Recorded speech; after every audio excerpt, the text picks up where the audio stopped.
안녕하세요. 영 끊고 살다가 갑자기 나타난 시부모님과 그런 시부모님의 사랑에 목마른 남편의 장단을 맞춰줄 수 없어 이혼한 30대 여성입니다. 남편하고는 오랫동안 아는 사이로 지냈습니다. 그러다 제 나이 29, 남편 나이 28에 무슨 바람이 불었던 건지 갑자기 남편이 저한테 들이대기 시작했어요. 그전까지는 연락이나 가끔 주고받았지 차 한 잔 따로 마셔본 적도 없었으면서 말이죠. 아무튼 남들 다 하는 연애 나도 한번 해보자는 비교적 가벼운 마음으로 만나기 시작했네요. 그런데 사귄 지 2년쯤 되었을 때 아이가 생겼습니다. 지금이야 눈에 넣어도 아프지 않을 딸아이이고 아이의 존재에 감사한 마음뿐이지만 그 당시에는 얼마나 당혹스럽던지. 남편은 처음부터 저랑 결혼할 생각이었다며 좋아했지만 저는 혼란스러운 마음이 컸어요. 게다가 기뻐하는 남편의 반응과 달리 시댁에서 보인 반응은 차갑기 그지 없었습니다. 여자가 몸가짐을 어떻게 하고 다녔으면 그렇게 애가 쉽게 생기냐는 충격적인 발언도 서슴지 않으셨죠. 그리고 제가 남편보다 1살 연상이라는 사실도 마음에 안 든다 하셨어요. 여자 나이가 많아서 멀쩡한 애나 나오겠냐 하시면서요. 그래서 결국 임신 사실을 알고 2달쯤 됐을 때 남편에게 제가 아이는 지우겠다고 헤어지자고 했습니다. 그런데 남편이 제발 자기만 믿고 따라와 줄 수는 없겠냐며 제 앞에서 무릎을 꿇고 엉엉 울더라고요. 뿐만 아니라 저 몰래 친정부모님을 만나서도 자기가 지금부터 저와 뱃속의 아이를 위해서는 뭐든지 할 테니 제발 장인장모님이라도 저희 편이 되어주시면 안 되겠냐고 통사정을 하더래요. 그래서 결국 시부모님의 반대에도 불구하고 저희는 부부의 연을 맺었습니다. 참고로 어머님은 식장의 끝끝내 모습을 보이지도 않으셨고요. 그래서 이후로 한동안 시댁과는 연을 끊고 지냈습니다. 저희가 신혼여행에서 돌아와 시댁에 인사를 드리러 갔을 때도 문전박대를 하셨고 아이 출산이 임박하여 연락을 드렸을 때도 관심 없다 하셨으니까요. 그리고 매번 그런 상황을 맞닥뜨리니 어느 순간부턴 더 이상 뭘 어떻게 얼마나 노력을 해야 할지 모르겠대요. 그래서 솔직히 언젠가부턴 에라 모르겠다 될 대로 되겠지 않은 심정으로 내버려뒀습니다. 남편도 처음에는 매번 돌아오는 시부모님의 냉랭한 반응에 힘들어하는 눈치였지만 언젠가부턴 저와 마찬가지로 마음을 접은 듯 했고요. 그리고 까놓고 말해서 시부모님의 부재에도 불구하고 저희 일상에는 아무런 지장이 없었던 게 사실이에요. 게다가 친정부모님께서 아이에게 워낙 큰 사랑과 지원을 해주셔서 아이가 조부모의 사랑을 모르고 자란 것도 아니었고요. 그런데 그런 시부모님한테 연락이 온 건 저희 아이가 4살이 되던 해였습니다. 모르는 번호로 전화가 걸려와 무심코 받았는데 어머님이셨어요. 목소리 들은 지가 워낙에 오래돼 처음엔 누군지 감도 안 오대요. 그런데 어머님이 스스로 누구누구 엄마라고 소리를 빽 지르시고 나서야 아 어머님이시구나 싶었죠. 사실 살면서 어머님 아버님 생각을 많이 자주 한 것은 아니었지만 우연이라도 마주치게 되면 어떻게 첫마디를 건네야 할까 하고 이런저런 상상을 가끔 하곤 했었는데 갑자기 어머님과 이야기를 나누게 되니 그간의 생각들은 온데간데 없이 사라지고 순간 정신이 멍해지는 듯 했습니다. 하지만 이내 잘 지내셨냐 어쩐 일로 연락을 다 주셨냐 물었네요. 어머님의 목소리는 긴장은커녕 예전과 다름없이 날카롭고 냉랭했습니다. 그리고 꺼내신 첫마디가 먹고 살만하냐는 거였어요. 당시 저희 남편은 친정아버지 회사에서 일을 배우고 있었고 저는 프리랜서 작가로 일했거든요. 벌이는 둘이 먹고 사는 데는 충분한 수준이었고요. 그래서 제가 나쁘지 않아요라고 대답을 했더니 어머님은 잘났다 하시며 빈정거리시는 거예요. 정말 변한 게 하나도 없으셨지요. 그리고 며칠 뒤 어머님한테 또다시 연락이 왔습니다. 그리고 그 내용은 간단명료했어요. 이제껏 아주버님이 생활비를 주셨는데 이제 못 준다고 하니 저희더러 내놓으라고요. 지난 몇 년 동안 형 혼자 자식 노릇하느라 고생했으니 이젠 네가 좀 해야 하지 않겠냐는 거였죠. 남편은 마음이 복잡해 보였습니다. 몇 년 만에 연락을 해온 시부모님이 고작 돈 때문에 연락을 했다는 사실에 충격을 받은 것 같기도 했고 한편으론 그런 시부모님이 안쓰러운 모양이었어요. 하지만 제가 무슨 말을 어떻게 해줘야 할지 도통 감이 오질 않았습니다. 아무 일도 없었던 듯이 어머님과 웃으며 잘 지낼 자신도 없었고 심란해하는 남편을 달래줄 만큼 제가 통이 큰 사람도 아니었거든요. 그래서 어느 쪽으로든 남편이 생각이 정리되면 말을 하겠지 하고는 기다렸어요. 그랬더니 한 일주일 만에 한다는 말이 자기도 남들처럼 지내고 싶답니다. 제가 친정 식구들과 잘 지내는 것처럼 자기도 그렇게 지내고 싶다고요. 그리고 저는 그 말이 마치 부모님 생활비를 보태드리고 싶다로 들렸던 게 사실이에요. 그래서 그러라 했습니다. 당신이 해드리고 싶은 대로 해드리라고요. 솔직히 저를 반대하시던 어머님의 표정, 말투 그리고 그날의 공기까지 잊은 줄 알았는데, 잊고 살고 있다고 생각했는데 어머님하고 통화를 하는 순간 모든 게 되살아났거든요. 그러면서 마음이 무척이나 괴로웠죠. 하지만 그런 건 저 혼자 감당하기로 하고 남편 마음이라도 편하게 해주자. 결국 그렇게 제 나름대로 남편에게 양보하고 배려를 했던 겁니다. 그래서 시댁하고 왕래를 하고 살게 된 거죠. 하지만 없는 거나 마찬가지였던 시댁이라 그런 건지 날이 갈수록 힘에 부친다는 게 어떤 건지 실감이 나더라고요. 특히나 어머님 아버님은 물론이고 아주버님까지 이런저런 부탁을 해올 때면 정말 내가 이런 것까지 들어줘야 하나 싶을 정도로요. 한편 저희 부부는 처음 결혼할 때는 아파트에 살았지만 얼마 지나지 않아 주택으로 이사를 했습니다. 이사를 하게 된 이유는 여러 가지가 있었지만 일단 딸애가 아토피가 있었고 남편이 다니던 회사에서 해고를 당했거든요. 그런데 업계가 워낙 좁다 보니 소문도 좋질 않아서 재취업이 쉽지가 않대요.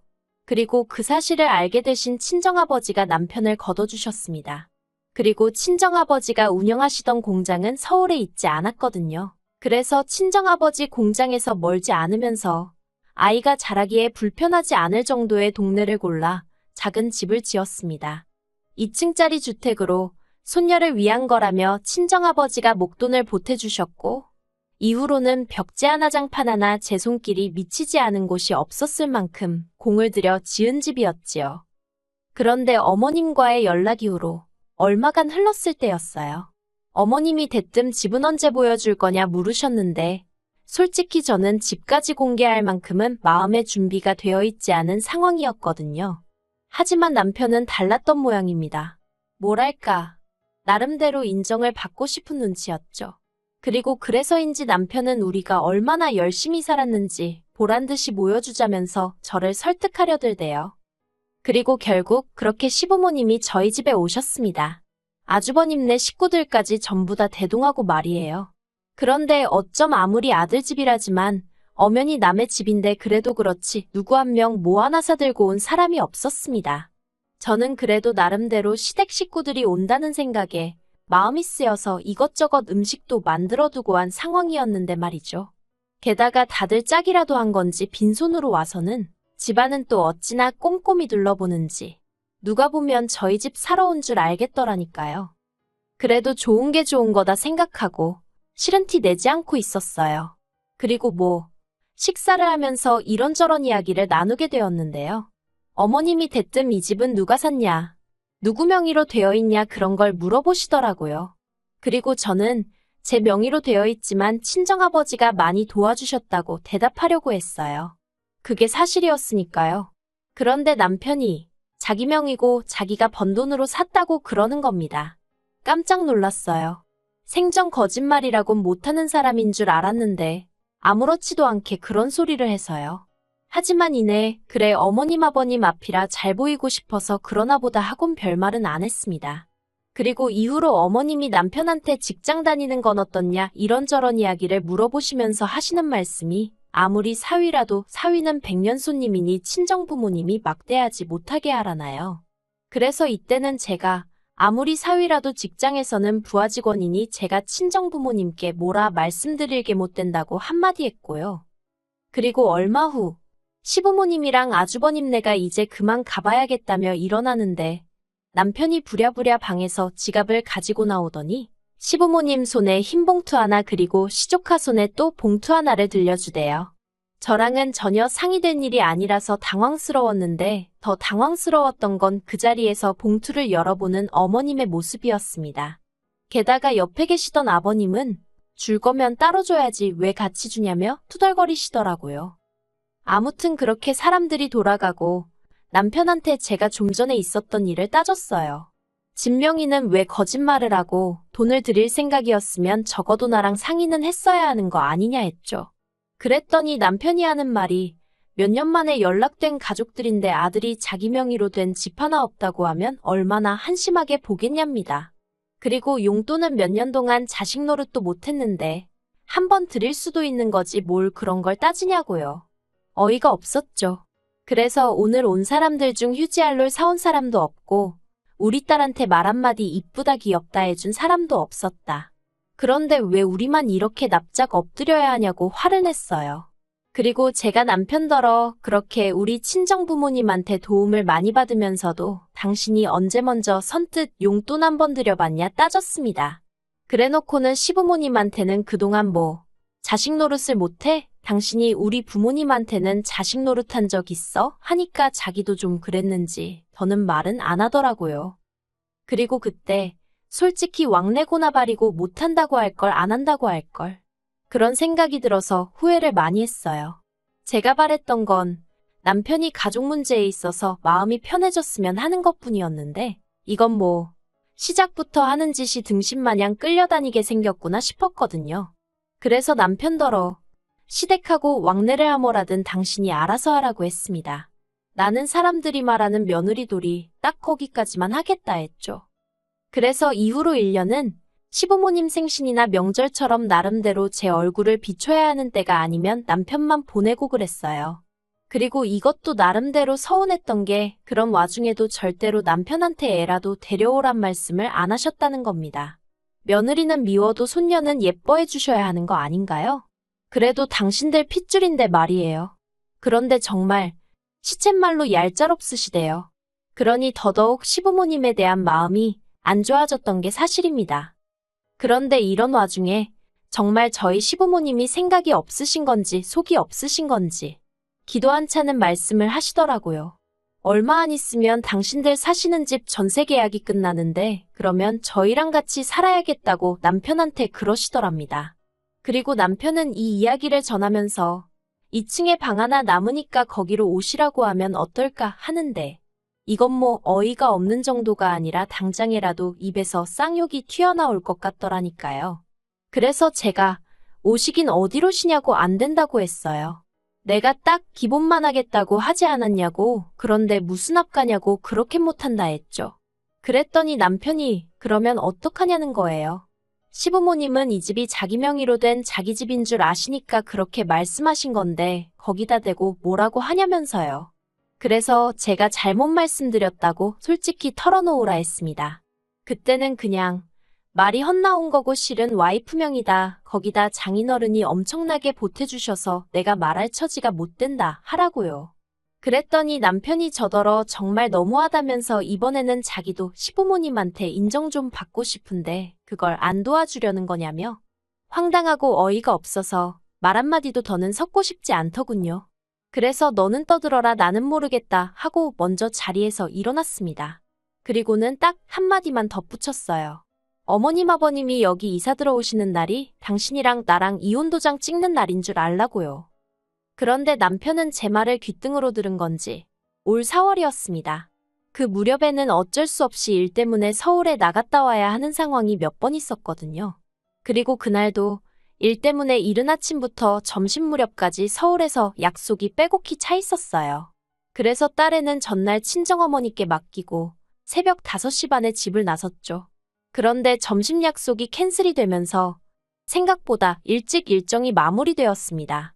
일에 시달려서인지 오로지 빨리 집에 가고 싶은 마음뿐이라 평소라면 바깥 구경도 할 겸 버스를 탈 건데 택시를 탔어요.